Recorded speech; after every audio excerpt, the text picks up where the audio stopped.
Imaginons d'abord le décor sans projeter nos habitudes modernes.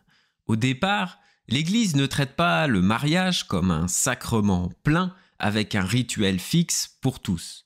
Elle y voit surtout une chose bonne et utile à la société dans une morale très augustinienne.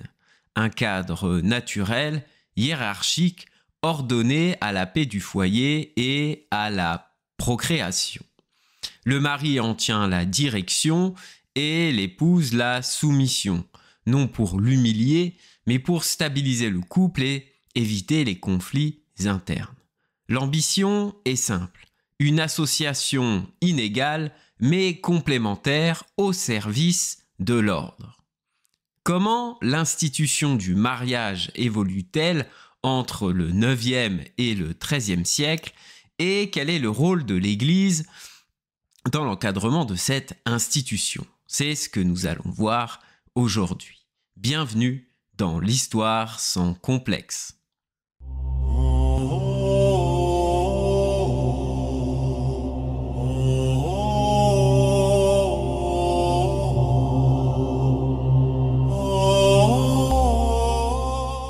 Au IXe siècle, rois et évêques cherchent d'abord à éviter que les histoires de couple ne tournent à la vendetta entre familles, d'où l'exigence de faire les choses dans les formes. D'abord, la desponsatio, les épousailles, où les deux parentés donnent leur accord fixe, la dot, c'est-à-dire l'apport de la famille de l'épouse, et le douer, garantie du mari en cas de veuvage. Souvent, ces contrats sont faits par écrit. Puis, ensuite viennent les noces et la commixtio sexum. On conduit l'épouse au lit, la consommation est connue du groupe, on affiche que l'union vise la naissance d'enfants. Mais il faut bien distinguer deux régimes.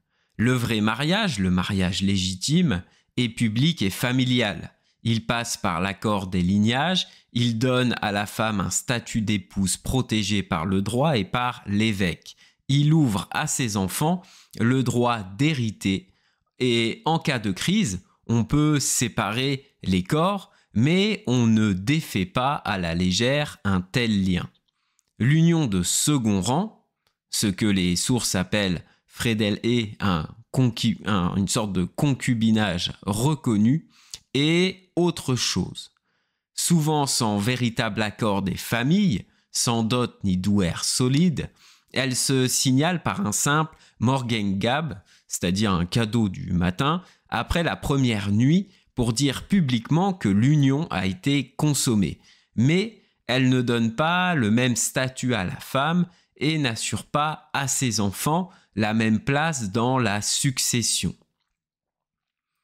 Le compagnon peut plus aisément rompre et renvoyer la concubine et les biens restent sous la main des hommes du lignage. Voilà pourquoi l'Église insiste sur des formes visibles.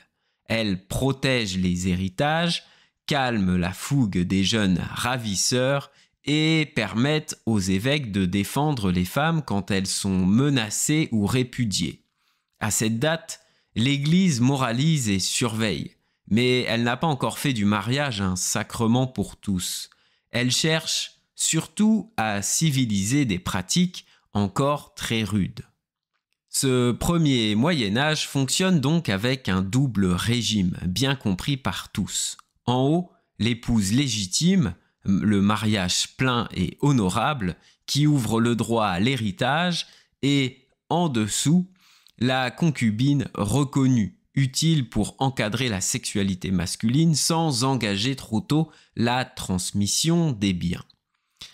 Les rituels restent largement civils, la priorité est la paix entre lignages et l'obsession, la procréation et la continuité des maisons.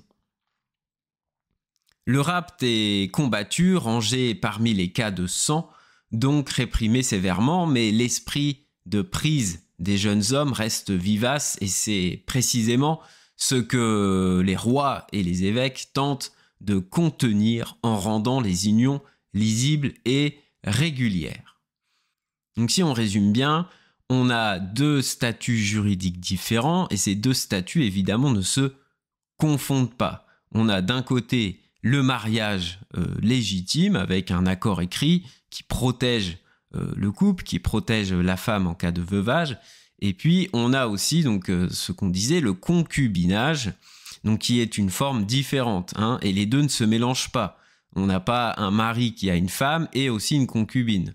Hein, ici, il y a pas de, on n'est pas dans un système de polygamie avec plusieurs relations. Ce sont deux relations distinctes et bien souvent, le régime de concubinage s'applique plutôt pour les jeunes qui veulent pas mettre en péril d'une certaine façon leur lignage et leurs futurs héritiers. Pour saisir d'un coup d'œil la période carolingienne, prenons une histoire qui se raconte presque toute seule. Lothaire II a une épouse qui s'appelle Thedberg et sa compagne Valdrade. C'est un vrai feuilleton. Mais c'est surtout un moment où l'on voit l'Église commencer à discipliner un roi par le mariage. Donc on est au milieu du IXe siècle, Lothaire II règne sur la Lotharingie, ce grand couloir entre Meuse et Rhin. Comme tous les princes de son temps, il s'est marié pour sceller une alliance vers 855. Il épouse donc Thedberg, sœur d'un puissant Huguebert. Sauf qu'avant ce mariage politique, Lothaire il vivait déjà avec Valdrade, la femme qu'il aime véritablement, et il a déjà des enfants avec. Son problème est simple à dire, compliqué à résoudre. Il veut répudier Thedberg, sa véritable femme, pour épouser son ancienne concubine, Valdrade, et légitimer la descendance qu'il a avec elle. Or, dans ce monde, on ne répudie pas une épouse comme on change un officier. Il faut un motif canonique solide reconnu. Lothaire va donc chercher à fabriquer un dossier. Contre Thedberg, il fait monter des accusations très lourdes. Inceste avec son frère, avortement, etc. Le but n'est pas tant de salir pour le plaisir que d'obtenir une cause de répudiation que les évêques ne pourront pas contester. Thedberg, elle, de son côté, clame son innocence et demande à être jugée. On en vient à ce que la justice du temps appelle une ordalie, une épreuve entre les mains de Dieu. Faire chaud eau bouillante selon les versions. Elle-même, ou son champion, passe l'épreuve et en sort indemne. Dans la logique de l'époque, c'est un signe. Dieu a parlé, Thedberg est innocente. Normalement, l'affaire devrait en rester là. Mais Lothaire ne lâche pas. On la presse, on lui arrache une confession qu'elle rétracte ensuite. Bref, on tente tout pour faire tomber un mariage qui gêne la stratégie du roi. Deux synodes tenus à Aix-la-Chapelle entre 860 et 862 vont donner à Lothaire l'illusion d'avoir gagné.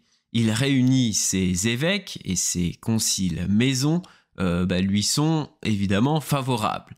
On s'emploie à maquiller l'opération en droit, on requalifie des liens de parenté en inceste, au sens médiéval du terme. C'est une notion très large qui englobe non seulement la consanguinité, mais aussi l'affinité, c'est-à-dire les parentés créées par le mariage. On finit par valider la répudiation de Thedberg et la route semble s'ouvrir pour l'union avec Valdrade. Sauf que de l'autre côté de la frontière, ça grince. Hincmar de Reims et plusieurs évêques du royaume de Charles le Chauve contestent vigoureusement cette procédure de complaisance. Ils rappellent que des conciles montés par un roi, chez lui, avec ses hommes, ne peuvent pas casser une union sur des bases aussi douteuses. Thedberg s'échappe, se place sous la protection de Charles le Chauve et fait appel à Rome. Et c'est là que l'affaire va changer d'échelle. En 863, des légats pontificaux se rendent à Metz pour arbitrer un grand concile censé trancher définitivement sur ce différend. Sous la pression du parti de Lothaire, les sources parleront de climat achetable. On entérine grosso modo les décisions du synode d'Aix-la-Chapelle. Donc on donne le feu vert à la répudiation de Theuderberg. Waldrade est en bonne voie. Sur le papier, Lothaire a tout. Des synodes, des signatures, un grand concile. En pratique, il n'a pas encore passé l'obstacle principal, le pape. Si vous en êtes encore là, à ce stade de l'épisode, c'est que ce podcast vous plaît, non ?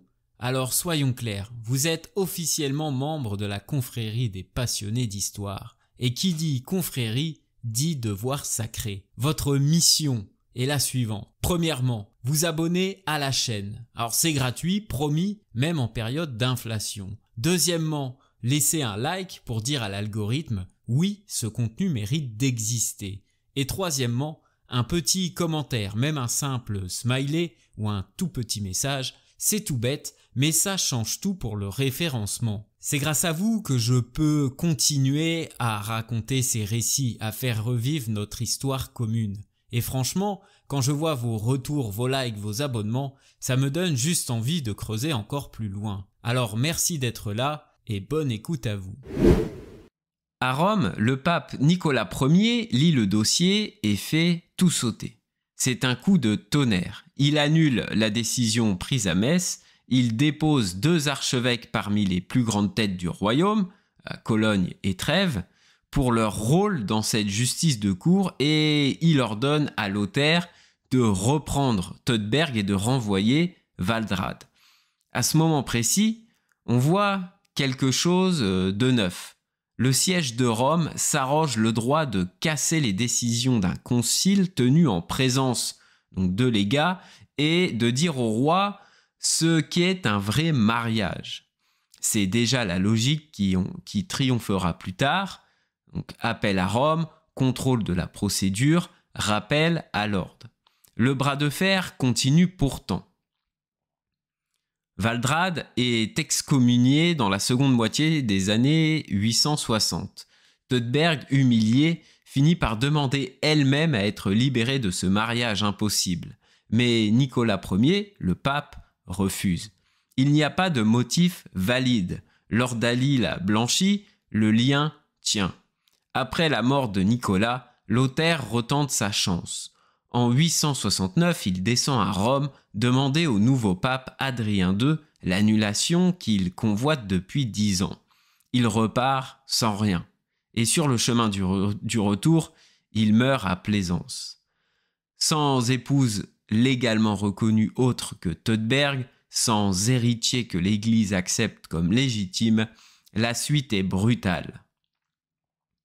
En 870, par le traité de Mersenne, la Lotharingie est partagée entre ses oncles, rois de Francie occidentale et orientale. L'échec matrimonial devient un échec politique. Qu'est-ce qu'il faut comprendre au-delà du roman ? D'abord, que l'Église agit comme juge des mariages royaux dès le IXe siècle. L'image d'un pape lointain, silencieux, est fausse ici. Nicolas Ier annule un concile, sanctionne des archevêques, impose sa lecture du droit à un souverain carolingien. Ensuite, que la procédure devient plus forte que la force. On n'est plus seulement entre chefs de lignage qui arrangent une affaire à la maison, on entre dans un monde d'ordalie, d'enquête, de synode et d'appel à Rome avec des mots-clés qui vont structurer tout le Moyen-Âge. Publicité, preuve, degré d'inceste, l'unité versus répudiation. Enfin, on note aussi que l'inceste médiéval au sens large est l'arme canonique par excellence pour bloquer une union stratégique. Si le lien tombe sous un empêchement radical, on déclare que ce mariage n'a jamais existé en droit, point final. À partir du XIe siècle, on entre dans une autre dynamique. Pacifier, écrire, standardiser et hisser l'Église jusqu'à la porte du mariage. Il n'existe pas de code civil unique, chaque évêque doit trancher des cas épineux, inceste, bigamie, répudiation, rapt. C'est là qu'intervient Burchard de Worms. Il fournit au prélat un outil décisif, un grand répertoire d'extraits d'autorité, Bible, Père, Concile, Pape, rangés par situation avec des arguments pour et contre pour aider au discernement au cas par cas. C'est du droit pratique pour juger. L'ouvrage circule, on le copie, on l'adapte, il donne un langage commun et peu à peu, les évêques jugent partout avec les mêmes références. Les décisions deviennent plus prévisibles. La justice ecclésiastique se standardise. Simultanément, le rituel du mariage devient un poste de contrôle. On déplace la scène devant la porte de l'église, la dot est lue, le consentement des deux est reçu à haute voix et le prêtre vérifie en amont qu'il n'y ait ni inceste ni bigamie. Le clerc tient la porte, il filtre, il pose des conditions, il publicise l'union. Tout cela laisse des traces, témoins, formules, parfois même des écrits. Autrement dit, le mariage sort de la seule maison des familles et entre dans un espace public chrétien visible par tous. C'est dans ce cadre qu'Yves de Chartres devient la figure qui clarifie les règles. Pour lui, ce qui fait le mariage, c'est le consentement au présent. Un vrai oui échangé ici et maintenant, consensus donc de pressenti, suffit à contracter. La consommation vient ensuite, mais ce n'est pas elle qui crée le lien. Elle parachève les droits du mariage. Une fois le consentement valide, le lien est indissoluble. On peut autoriser une séparation des corps si la vie commune est devenue impossible, mais sans ouvrir un remariage tant que l'autre est toujours en vie. À l'inverse, si un empêchement radical apparaît, comme l'inceste, tel qu'on le compte à l'époque, c'est-à-dire jusqu'au 7e degré, l'union est considérée comme nulle et non avenue, comme si elle n'avait jamais existé et chacun peut donc se remarier. Ces principes donnent aux évêques une grille simple pour décider. Est-ce un vrai oui libre et public? Y a-t-il un obstacle au départ? Doit-on protéger des personnes en souffrance sans défaire le cadre? Au fil du XIe siècle, on va muscler la preuve écrite. Dot et douaire sont consignés. On rationalise les arbres généalogiques. On voit aussi évoluer l'outillage patrimonial. Dot, donc l'apport de la famille de l'épouse, douaire ou dotalitium, donc la garantie due à l'épouse par le mari, et le sponsalitium, les dons liés aux épousailles, tendent à réduire la marge de disposition de l'épouse et à réaffirmer la main du mari sur le bien conjugal, une manière de protéger le patrimoine du morcellement. Et surtout, les décisions deviennent exécutoires. L'Église a des armes de sanction, excommunication pour les personnes, interdit pour les royaumes. Là, les jugements comptent vraiment. Si vous voulez comprendre comment l'Église a pris la main sur le mariage au Moyen-Âge, il suffit de suivre une affaire très concrète, presque un feuilleton politique, celle de Philippe Ier et de Bertrade de Montfort. Nous sommes en 1092. Le roi de France a une épouse légitime, Berthe, qui lui a donné un fils, Louis, et qui est héritier. Du jour au lendemain, Philippe renvoie Berthe et s'unit à Bertrade, qui est déjà mariée au comte d'Anjou, qui s'appelle alors Foulques Réchin. L'onde de choc est immédiate, car dans le langage du temps, cela ressemble à de la bigamie, et surtout à de l'inceste au sens médiéval. Je précise le mot parce qu'il ne signifie pas seulement la parenté par le sang. À l'époque, l'inceste inclut aussi l'affinité, c'est-à-dire les parentés créées par le mariage. Autrement dit, on compte très large et l'Église a une arme redoutable pour bloquer une union mal formée. Pourquoi Philippe prend-il ce risque ? Par passion peut-être, par stratégie plus certainement. Il n'a qu'un héritier et les Capétiens sont encore fragiles. L'alliance avec Montfort, aux marches de la Normandie, est politiquement utile. Mais il y a une condition non négociable pour un roi, que les enfants à naître soient reconnus comme légitimes pour pouvoir hériter. Tout le bras de fer qui suit va tourner autour d'une question très simple. Bertrade est-elle épouse ou concubine ? Épouse dans les formes, ses fils comptent pour la succession. Concubine, ses fils sont des bâtards et ne peuvent pas prétendre au trône. Face au coup de force du roi, les réformateurs de l'époque s'organisent. L'évêque Yves de Chartres prend la tête du camp ecclésiastique.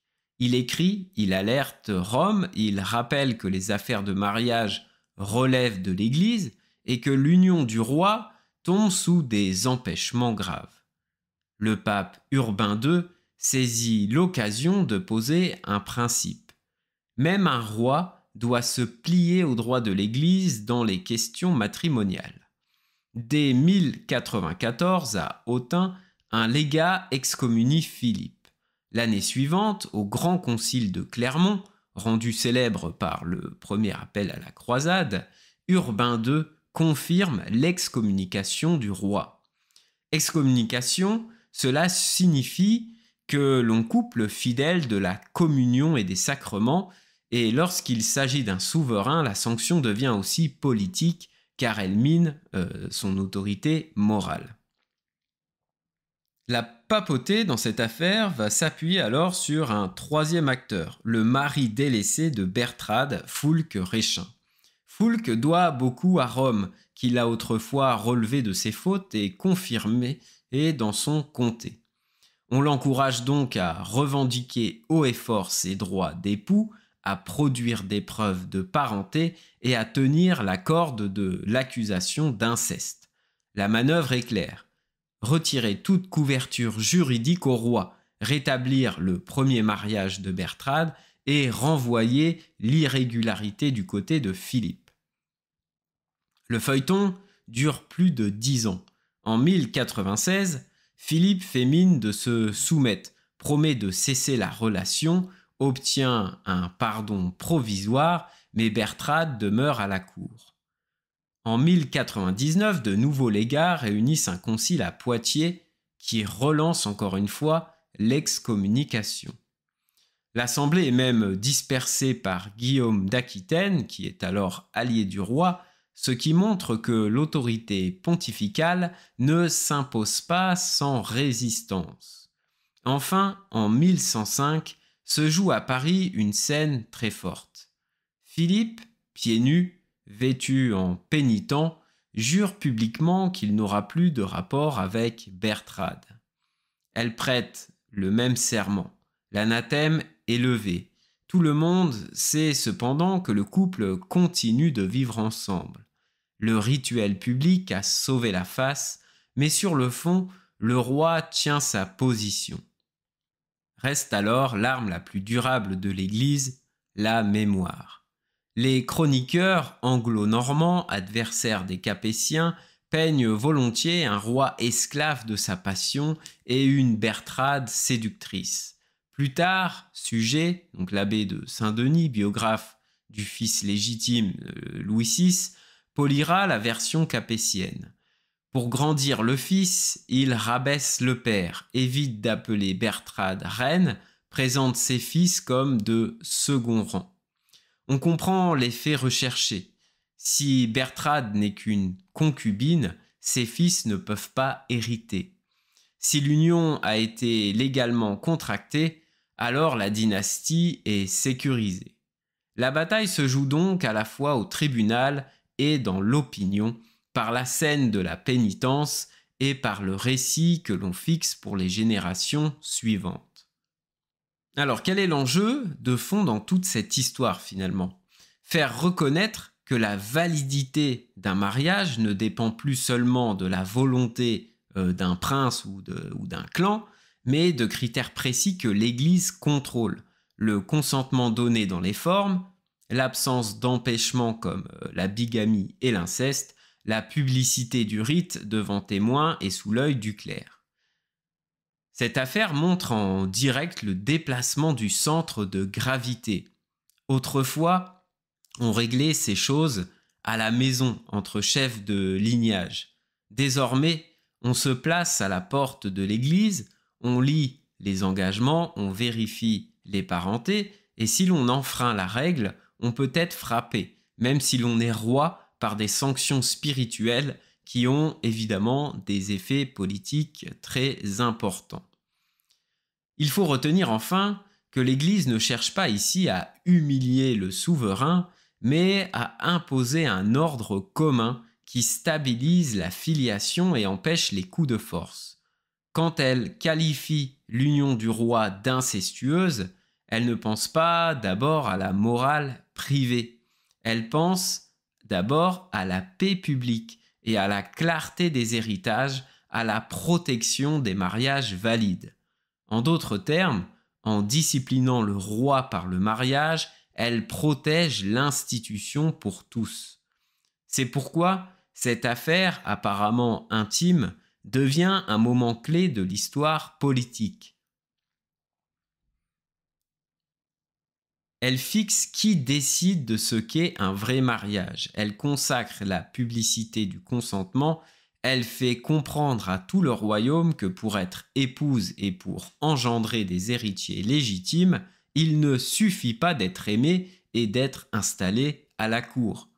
Il faut être reçu selon la règle, sous le regard de l'Église, parce que c'est là que se joue au Moyen-Âge la frontière entre la passion et le droit, entre la chambre du roi et la légitimité de la couronne.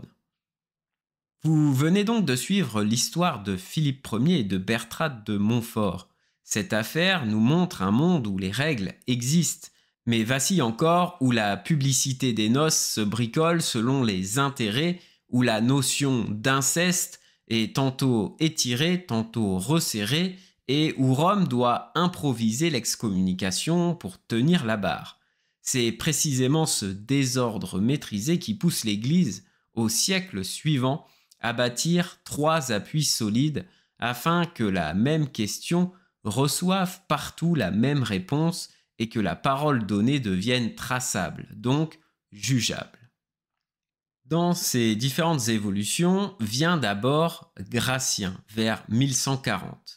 Il rassemble la grande bibliothèque des canons, il les ordonne, il réconcilie leurs contradictions et surtout, il donne une méthode. Désormais, un juge d'officialité ne se contente plus d'un sentiment de justice locale, il suit une grammaire commune. Qu'est-ce qui fait le mariage ? Le consentement au présent. Qu'est-ce qui l'empêche radicalement ? L'inceste au sens canonique et la bigamie. Qu'est-ce qui n'autorise que la séparation de corps sans défaire le lien ?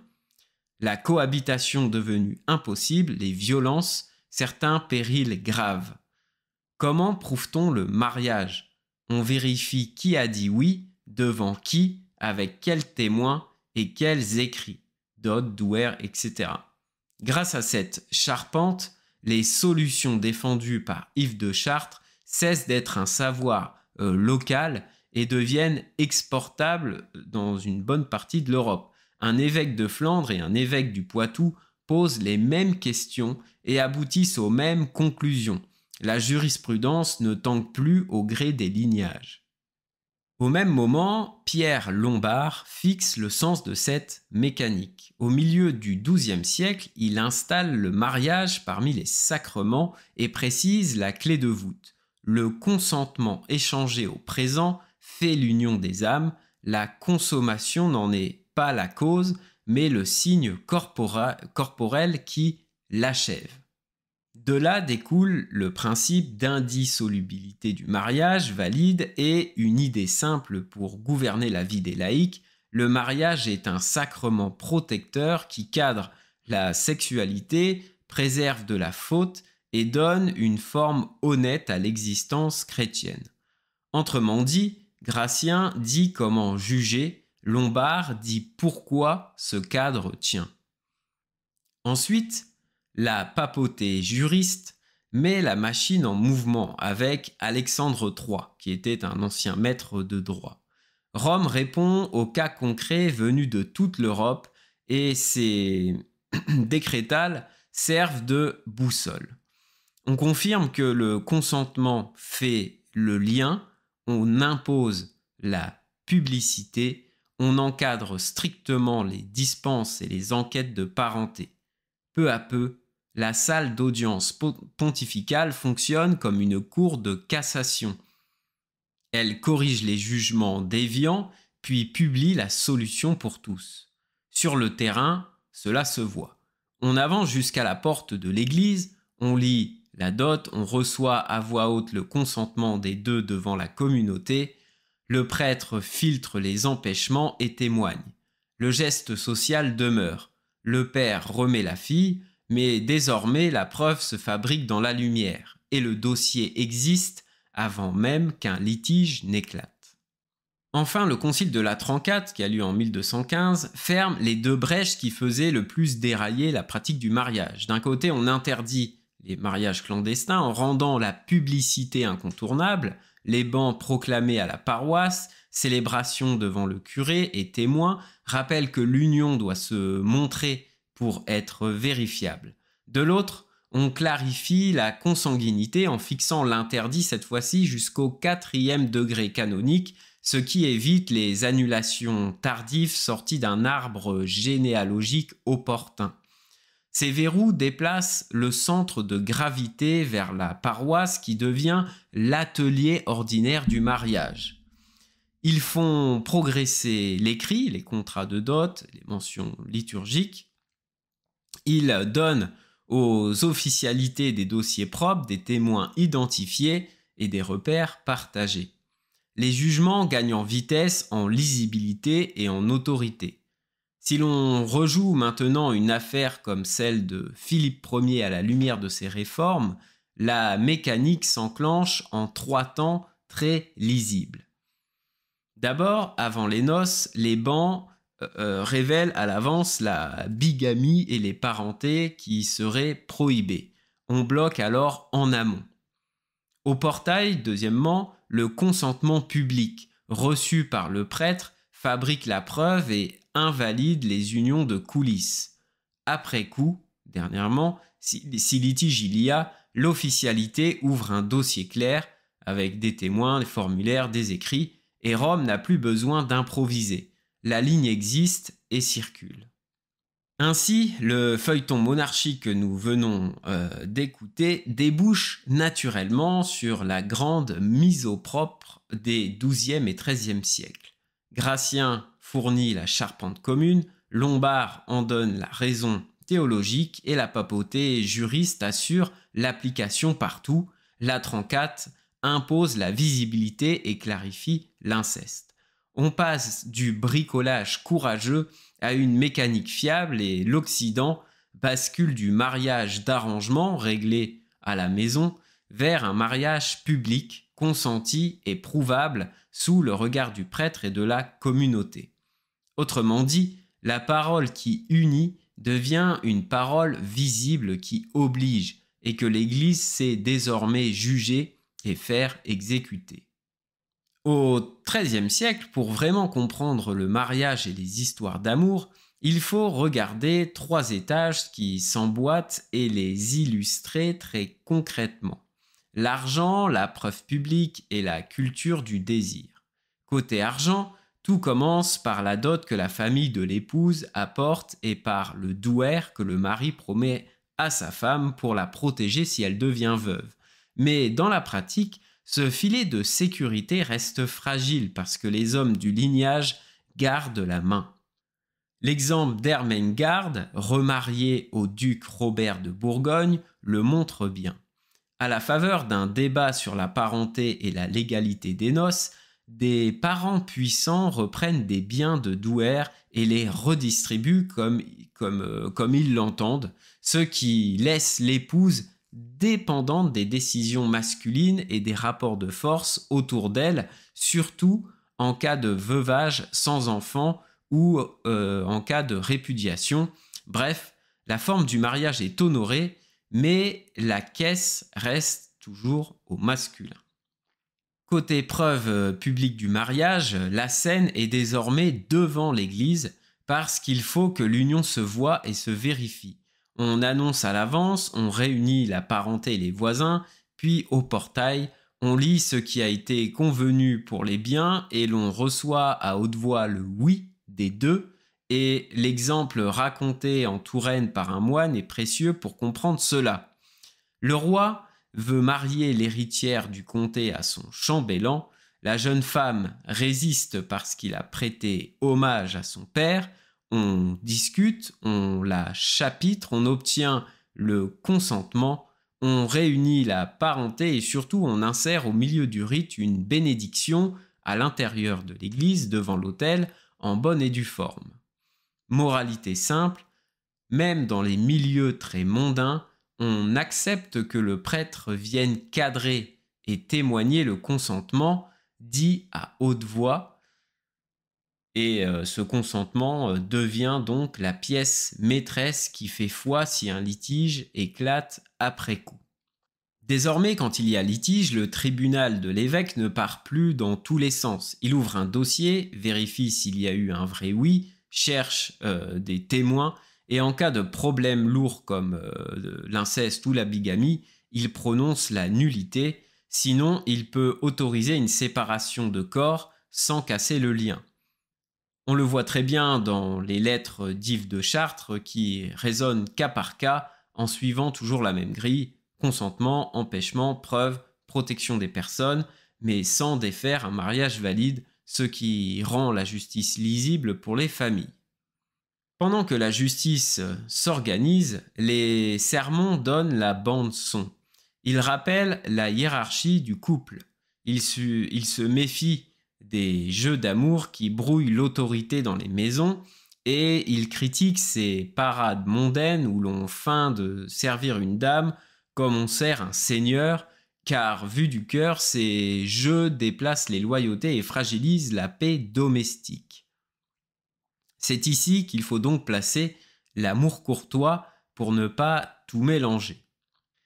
André le Chapelain, à la cour du jeune roi Philippe, explique dans De Amore que ce n'est pas le mariage, c'est un jeu codé de désir et de bonnes manières, utile s'il reste à côté du mariage, parce qu'il apprend la retenue, canalise la fougue et surtout évite de chauffer la vie conjugale au point de la mettre en désordre. Les clercs le disent crûment, le mariage n'est pas un terrain de jeu, il a une fonction d'ordre et les ardeurs trop vives doivent rester en dehors, dans ces marges ludiques où l'on se montre sans casser l'institution, ce qui est exactement la logique pédagogique d'André. Polir les comportements amoureux des jeunes nobles pour stabiliser les maisons. Cette pédagogie va avec une vraie domestication de la jeunesse masculine. Beaucoup de jeunes hommes doivent encore courir les tournois, se faire un nom et espèrent une épouse en gagnant renom et appui. Les récits le montrent constamment et c'est un bon repère pour nous. La fougue se dépense dans des épreuves et des fêtes encadrées, puis l'on rentre dans le mariage au moment voulu, l'errance ayant servi de sas entre l'adolescence et la direction d'un foyer. La littérature n'est donc pas un simple divertissement dans ce contexte, elle accompagne le réglage. Marie de France propose des histoires où l'amour bien conduit trouve son accomplissement dans le mariage. Chrétien de Troyes entrelace amour et conjugalité pour le public le plus raffiné. Et le premier roman de la Rose met un jeune homme face à une pucelle et l'oriente vers l'union légitime, comme pour dire au bachelier « Le désir a un chemin et ce chemin aboutit à des noces reconnues, à des enfants légitimes et à la continuité du lignage. » Enfin, pour ôter les illusions, il faut regarder l'envers du décor. Derrière les rubans et les serments galants, l'honneur reste une affaire d'hommes. Les écarts féminins se traitent d'abord à la maison, on enquête entre parents, on teste, on consulte, et bien des récits populaires se moquent de la victime quand il y a rapt ou violence, signe que la culture reste centrée sur la virilité et sur la peur de la bâtardise.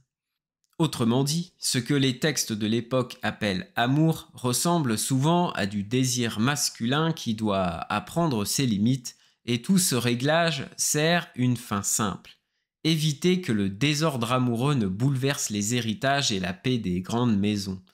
Si l'on tient ces exemples ensemble, l'image devient claire pour un lecteur d'aujourd'hui. Le mariage est un acte public et prouvable où le oui des deux fait la base du droit.